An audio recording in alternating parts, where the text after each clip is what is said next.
আজকে দুপুরের খাবার চলে এলো, সাথে চিকেন আর রাইস। ওয়াও ওয়াও, অনেক দিন পর চিকেন খাবো আজকে। বন্ধুরা, দুপুরের খাবার খেতে বসে পড়লাম। আজকে অনেক দিন পর মাংস হয়েছে, তাই আর দেরি করতে পারি, তাই চটপট ভাতের থালা নিয়ে বসে পড়লাম আর মাংস ঢেলে নিলাম থালায় কিছুটা। মাংস দিয়ে খেলাম। সত্যি আজকে দিদি অনেক দিন পর মাংস করেছে, খুব সুন্দর হয়েছে মাংসটা, দারুণ টেস্ট হয়েছে, দারুণ টেস্ট হয়েছে। তোমরা তো কেউ নেই, তাই আমি একা একাই খাচ্ছি। যারা যারা খেতে চাও একটু কমেন্ট করে জানিও।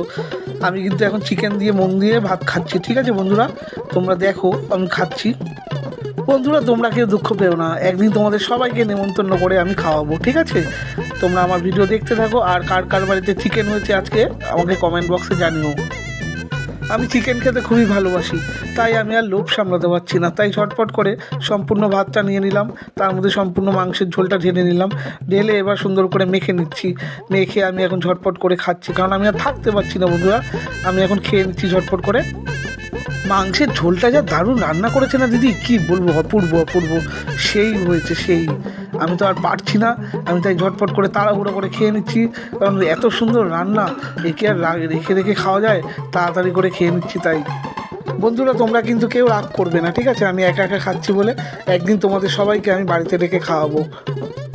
আমি আর বেশি কথা বলবো না, আমি এখন খাওয়াটা সেরে নিই। তোমরা আমার ভিডিও দেখতে থাকো, আর হ্যাঁ, অবশ্যই লাইক কমেন্ট আর শেয়ার করতে থাকো বন্ধুরা, হ্যাঁ।